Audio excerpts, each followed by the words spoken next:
Hello friends, welcome to my YouTube channel. तो आज की इस वीडियो में मैं आपके साथ शेयर करूंगी मेरे फ्यूचर प्लान्स, यानी मैंने क्या सोचा हुआ है कि मैं कौन सा बैंक ज्वाइन करूंगी, आगे पढ़ाई करूंगी या नहीं करूंगी।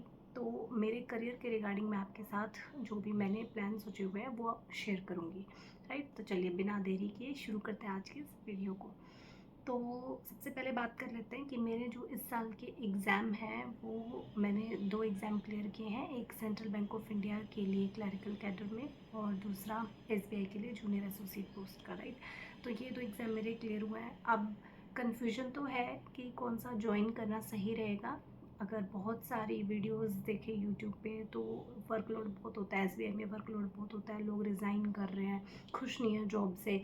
और एसबीआई के कंपैरिजन में आईबीपीएस को ही अच्छा बताते हैं कि वर्क लाइफ बैलेंस रहेगी।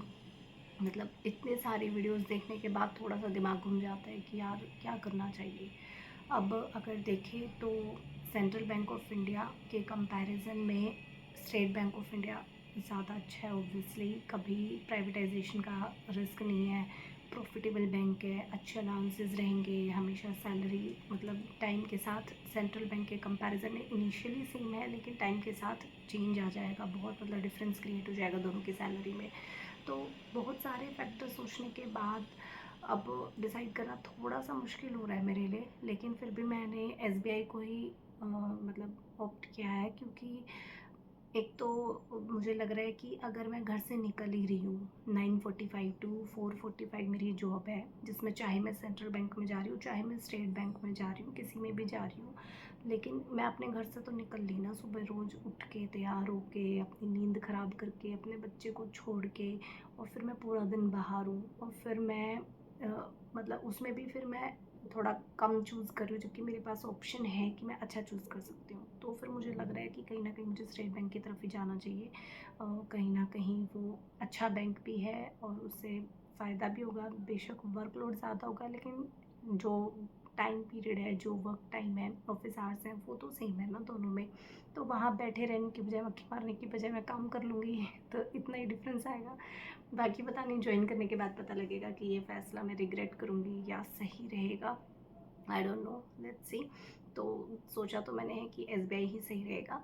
बाकी अगर मैं और थोड़ा आगे की बात करूँ कि उसके बाद मैं कोई तैयारी करूँगी या नहीं करूँगी, तो मैंने सोचा हुआ है, मेरे पास 2 ऑप्शन है। या तो मैं जैब कैब की प्रिपरेशन कर लूँ और इंक्रीमेंट, ऑफ कोर्स सबको पता है इंक्रीमेंट के लिए होते हैं एग्ज़ाम्स, और 3 इंक्रीमेंट लग जाएंगे सैलरी में।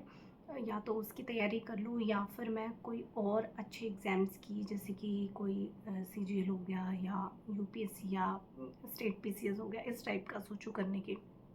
ये ऑप्शंस है मेरे पास। लेकिन अब अगर देखें तो जैब कैब के लिए सिलेबस थोड़ा सा डिफ़िकल्ट हो जाता है, क्योंकि कॉमर्स का सारा मतलब वो सारा मटेरियल सब कुछ जो सिलेबस है वो कॉमर्स वाले बच्चों का है, और मैं साइंस से मैंने पढ़ाई की है, फिज़िक्स मेरा सब्जेक्ट रहा है, और मतलब मुझे कुछ भी नहीं आता है। तो वो बेसिकली बिल्कुल ज़ीरो से मुझे तैयारी करनी होगी।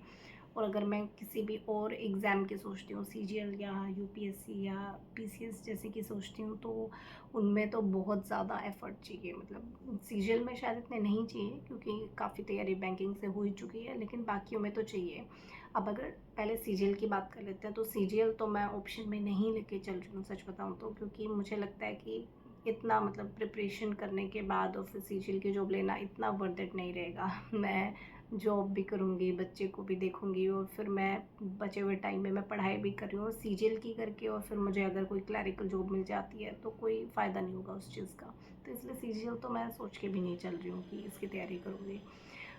जैब कैब का मैंने सोचा हुआ है कि जैब कैब की तैयारी कर सकते हैं, क्योंकि अगर कहीं और नहीं होता है तैयारी करने से तो एटलीस्ट मैं इंक्रीमेंट तो लगाऊंगी अपनी सैलरी में। और जितना मैंने लोगों को सुना है, देखा है, समझा है कि अगर आप जाते ही तैयारी कर लेते हैं, अच्छी तैयारी कर लेते हैं जैब कैब की, तो फिर भी आपका क्लियर होने का चांस हो जाता है। और एक बार आप टाल देते हैं, नेक्स्ट टाइम देख लेंगे, नेक्स्ट टाइम देख लेंगे, तो नेक्स्ट टाइम कभी नहीं आता फिर।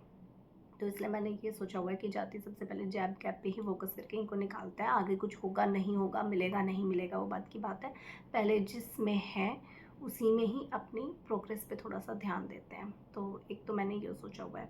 दूसरा, अगर मेरा जैब कैब क्लियर हो जाता है तो उसके बाद फिर हो सकता है मैं पीसीएस जैसे स्टेट पीसीएस और यूपीएससी जैसे एग्ज़ाम का सोचूं, लेकिन वो डिपेंड करता है कि मैं कितना टाइम मतलब स्टडी को दे पाऊँगी, क्योंकि एक मतलब मैं मैरिड हूँ, प्रॉपर मेरे ऊपर रिस्पॉन्सिबिलिटीज़ हैं एक छोटे बच्चे की, और भी फ्यूचर में बहुत सारे प्लान्स हो जाते हैं, तो मतलब बहुत सारी चीज़ें हैं। हो सकता है शायद पढ़ाई के लिए इतना टाइम ना निकाल पाऊँ, लेकिन अगर कहीं से 4-5 घंटे भी मैं मैनेज कर पाई तो फिर मैं ज़रूर तैयारी करना पसंद करूँगी, क्योंकि मुझे लगता है कि इस जन्म में तो भगवान ने मुझे होशियार थोड़ा-सा बना दिया, तो फिर क्यों इस जन्म को वेस्ट किया जाए। पढ़ाई अगर हो पा रही है तो थोड़े से एफ़र्ट लगाने से भी हो पा रही है तो ज़रूर लगाऊँगी।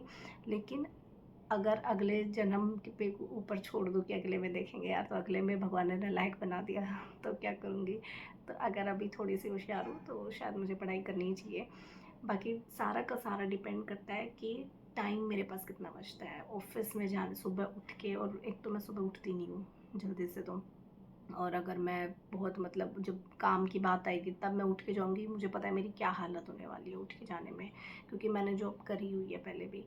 तो जब मैं उठ के जाऊँगी और फिर पूरा दिन मैं वहाँ काम करूँगी, फिर आके अपने बच्चे को भी देखूँगी, तो पता नहीं कितना टाइम रहेगा मेरे पास कितना नहीं। लेकिन अगर टाइम रहा तो फिर मैं सोचूँगी, देखूँगी, शायद पढ़ाई भी करूँ देखते हैं। बाकी मैं आपके साथ ज़रूर शेयर करूँगी, कुछ भी पढ़ूँगी, कुछ भी करूँगी, वो मैं ज़रूर बताऊँगी। इनफैक्ट मैंने सोचा हुआ है कि जैब कैब की जो मैं तैयारी करूँगी ना, तो वो पढ़ाई भी जो भी कर रही हूँ, वो मैं शॉर्ट में नोट्स बना के सब कुछ आप लोगों के साथ शेयर ज़रूर करूँगी, ताकि जो मेरे जैसे नॉन कॉमर्स बैकग्राउंड के स्टूडेंट हैं, उनको हेल्प मिल जाए। तो चलिए आज के लिए बस इतना ही। Thank you so much, bye bye. बाकी हाँ, एक चीज़ और, कल मेरी जॉइनिंग है एसबीआई में, और मेरी लाइफ का सबसे बड़ा दिन, मतलब सरकारी नौकरी जो सबका एक सपना हो जाती है बच्चों का कि स्टूडेंट मतलब जब स्कूल टाइम में थे तब से सरकारी नौकरी लगेंगे, सरकारी नौकरी लगेंगे, और फाइनली लग गए। और वो इतना बड़ा दिन है, बस थोड़ा सा कहीं ना कहीं ऐसा मतलब टेंशन सी हो रही है कि पीछे बच्चे को घर पे ही छोड़ के जा रही हूँ पहली बार, तो पता नहीं वो कैसे रहेगी मेरे बिना। ओह माय गॉड, बहुत मिक्स फीलिंग्स है मैं एक्सप्रेस भी नहीं कर पा रही हूँ वर्ड्स में। तो चलिए कल देखते हैं जॉइनिंग डे पे क्या होता है। मैं कोशिश करूँगी कि वहाँ की कुछ छोटी मोटी क्लिप्स निकाल के आप लोगों के साथ शेयर ज़रूर कर सकूँ। चलिए bye bye, thank you, take care.